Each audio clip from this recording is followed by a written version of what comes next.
Chapter 8 of Persuasion by Jane Austen. From this time Captain Wentworth and Anne Elliot were repeatedly in the same circle. They were soon dining in company together at Mr. Musgrove's, for the little boy's state could no longer supply his aunt with a pretence for absenting herself, and this was but the beginning of other dinings and other meetings. Whether former feelings were to be renewed must be brought to the proof. Former times must undoubtedly be brought to the recollection of each. They could not but be reverted to. The year of their engagement could not but be named by him in the little narratives or descriptions which conversation called forth. His profession qualified him, his disposition led him to talk, and "That was in the year 6. That happened before I went to sea in the year 6. occurred in the course of the first evening they spent together, and though his voice did not falter, and though she had no reason to suppose his eyes wandering towards her while he spoke, Anne felt the utter impossibility, from her knowledge of his mind, that he could be unvisited by remembrance any more than herself. There must be the same immediate association of thought, though she was very far from conceiving it to be of equal pain. They had no conversation together, no intercourse but what the commonest civility required. Once so much to each other, now nothing. There had been a time when, of all the large party now filling the drawing-room at Uppercross, they would have found it most difficult to cease to speak to one another, with the exception perhaps of Admiral and Mrs. Croft, who seemed perfectly attached and happy, and could allow no other exceptions even among the married couples. There could have been no two hearts so open, no tastes so similar, no feelings so in unison, no countenances so beloved. Now they were as strangers, nay, worse than strangers, for they could never become acquainted. It was a perpetual estrangement. When he talked, she heard the same voice, and discerned the same mind. There was a very general ignorance of all naval matters throughout the party, and he was very much questioned, and especially by the two Musgroves, who seemed hardly to have any eyes but for him, as to the manner of living on board, daily regulations, food, hours, etc., and their surprise at his accounts, at learning the degree of accommodation and arrangement which was practicable, drew from him some pleasant ridicule, which reminded Anne of the early days when she too had been ignorant, and she too had been accused of supposing sailors to be living on board without anything to eat, or any cook to dress it if there were, or any servant to wait, or any knife and fork to use. From thus listening and thinking, she was roused by a whisper of Mrs. Musgrove's, who, overcome by fond regrets, could not help saying, "Ah, Miss Anne, if it had pleased Heaven to spare my poor son, I dare say he would have been just such another by this time." Anne suppressed a smile and listened kindly, while Mrs. Musgrove relieved her heart a little more, and for a few minutes, therefore, could not keep pace with the conversation of the others. When she could let her attention take its natural course again, she found the Miss Musgroves just fetching the Navy List, their own Navy List, the first that had ever been at Uppercross, and sitting down together to pore over it, with the professed view of finding out the ships that Captain Wentworth had commanded. "Your first was the Asp, I remember. We will look for the Asp." You will not find her there. Quite worn out and broken up. I was the last man who commanded her. Hardly fit for service then. Reported fit for home service for a year or two, and so I was sent off to the West Indies. The girls looked all amazement. The Admiralty, He continued, entertained themselves now and then, with sending out a few hundred men to sea in a ship not fit to be employed.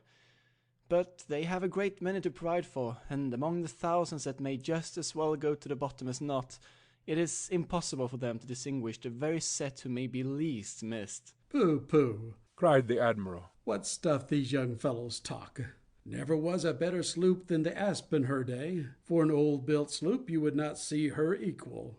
Lucky fellow to get her. He knows there must have been 20 better men than himself applying for her at the same time. Lucky fellow to get anything so soon, with no more interest than his." "I felt my luck, Admiral, I assure you," replied Captain Wentworth, seriously. "I was as well satisfied with my appointment as you can desire. It was a great object with me at that time, to be at sea. A very great object. I wanted to be doing something." To be sure you did. What should a young fellow like you do ashore for half a year together? If a man had not a wife, he soon wants to be afloat again. But Captain Wentworth, cried Louisa, how vexed you must have been when you came off the Asp, to see what an old thing they'd given you. I knew pretty well what she was before that day, said he, smiling. I had no more discoveries to make than you would have as to the fashion and strength of any old pelisse which you had seen lent about among half your acquaintance ever since you could remember, and which at last, on some very wet day, is lent to yourself. She was a dear old asp to me. She did all that I wanted, and I knew she would. I knew that we should either go to the bottom together, or that she would be the making of me, and I never had 2 days of foul weather all the time I was at sea with her, and after taking privateers enough to be very entertaining, I had the good luck in my passage home the next autumn to fall in with the very French frigate I wanted. I brought her into Plymouth, and here, another instance of luck. We had not been 6 hours in the Sound when a gale came on, which lasted 4 days and nights, and which would have done for poor old Asp in half the time. Our touch with the great nation not having much improved our condition. 24 hours later, and I should only have been a gallant Captain Wentworth in a small paragraph at one corner of the newspapers, and being lost in only a sloop, nobody would have thought about me. Anne's shudderings were to herself alone, but the Miss Musgroves could be as open as they were sincere in their exclamations of pity and horror. And so, then, I suppose, said Mrs. Musgrove in a low voice, as if thinking aloud, so then he went away to the Laconia, and there he met with our poor boy. Charles, my dear, beckoning him to her, do ask Captain Wentworth where it was he first met with your poor brother. I always forget. It was at Gibraltar, mother, I know. Dick had been left ill at Gibraltar, with the recommendation from his former captain to Captain Wentworth. Oh, but Charles, tell Captain Wentworth he need not be afraid of mentioning poor Dick before me, for it would be rather a pleasure to hear him talked of by such a good friend. Charles, being somewhat more mindful of the probabilities of the case, only nodded in reply and walked away.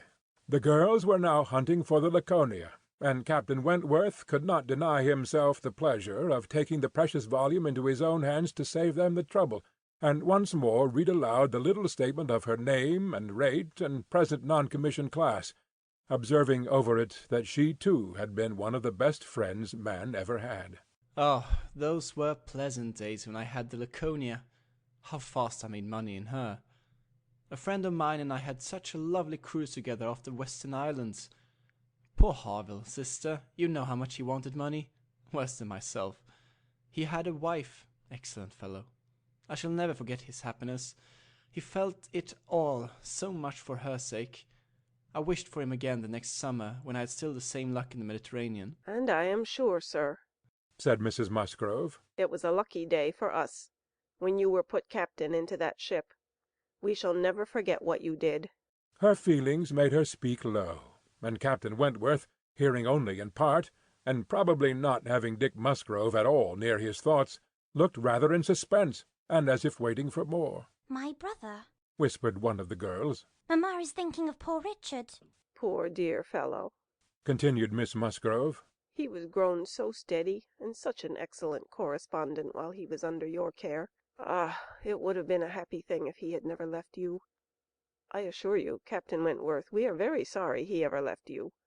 There was a momentary expression in Captain Wentworth's face at this speech, a certain glance of his bright eye and curl of his handsome mouth, which convinced Anne that instead of sharing in Mrs. Musgrove's kind wishes as to her son, he had probably been at some pains to get rid of him.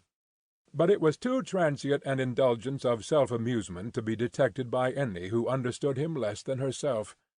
In another moment he was perfectly collected and serious, and almost instantly afterwards, coming up to the sofa, on which she and Mrs. Musgrove were sitting, took a place by the latter, and entered into conversation with her in a low voice about her son, doing it with so much sympathy and natural grace as showed the kindest consideration for all that was real and unabsurd in the parents' feelings. They were actually on the same sofa, for Mrs. Musgrove had most readily made room for him.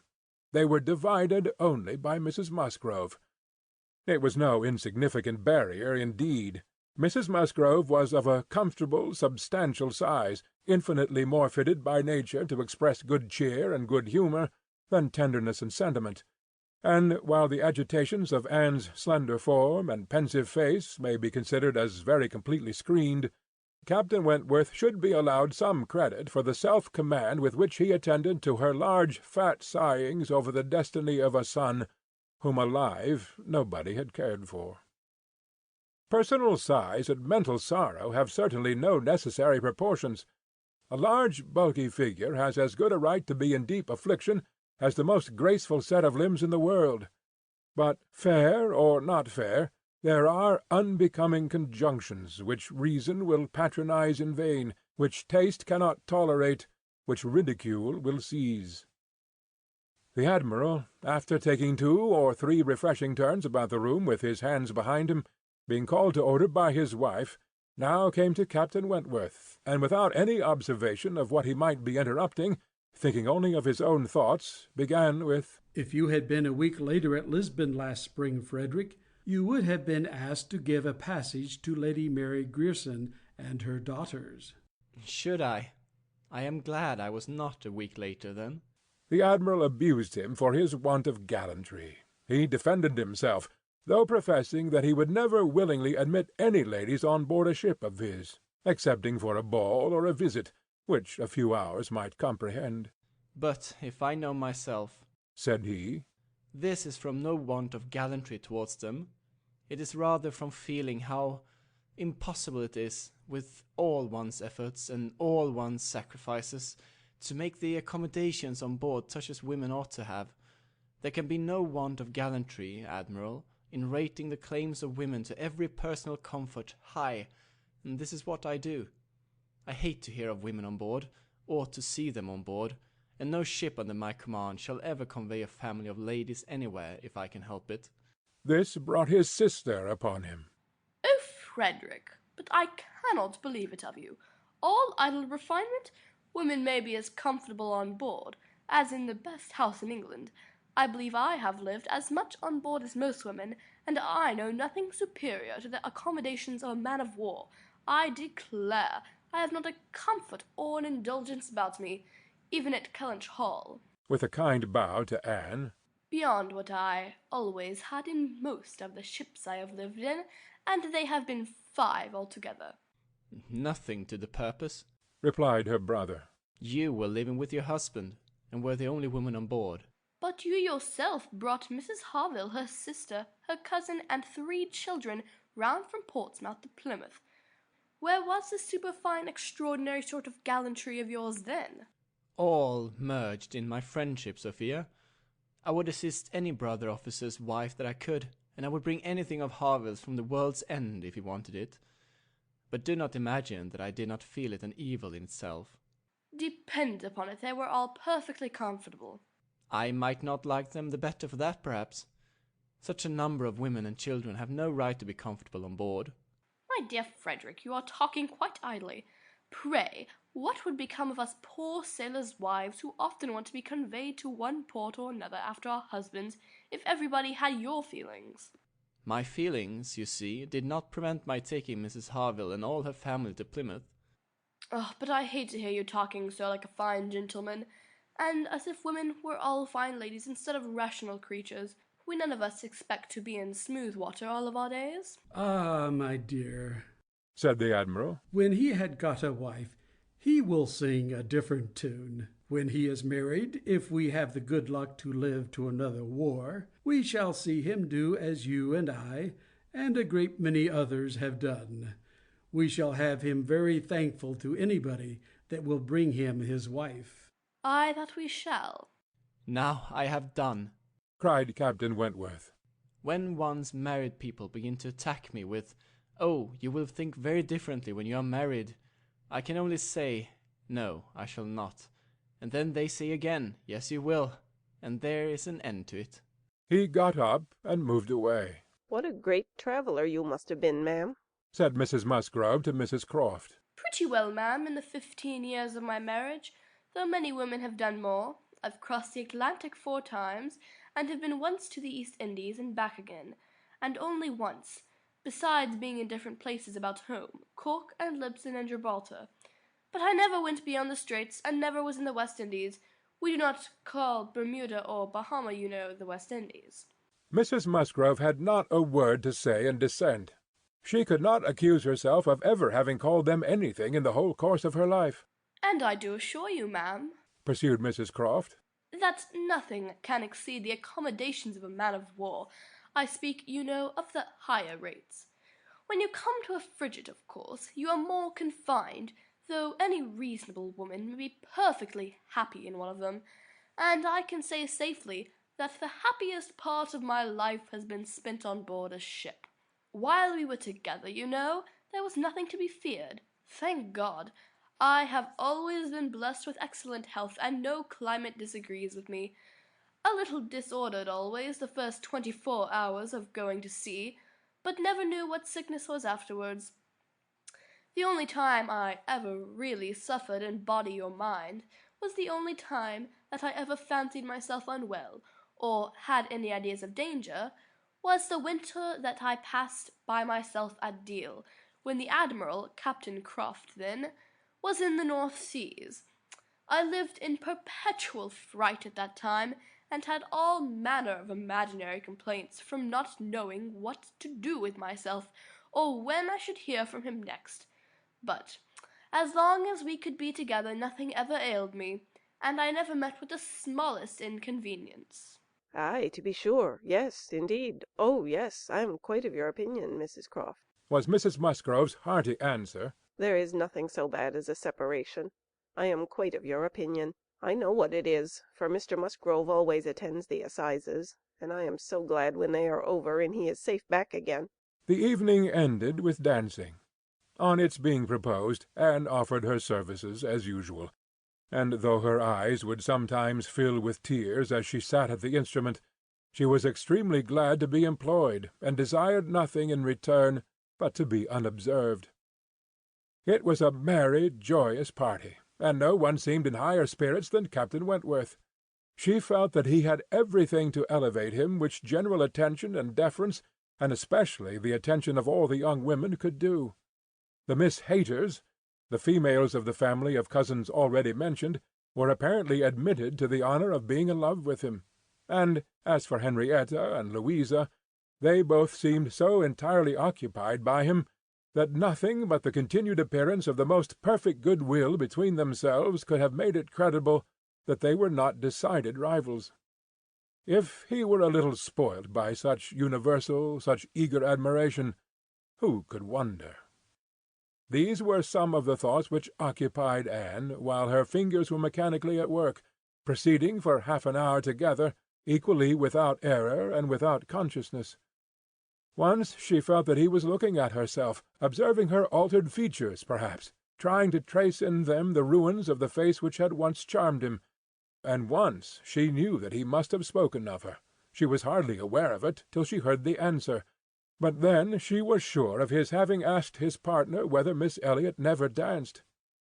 The answer was, "Oh, no, never.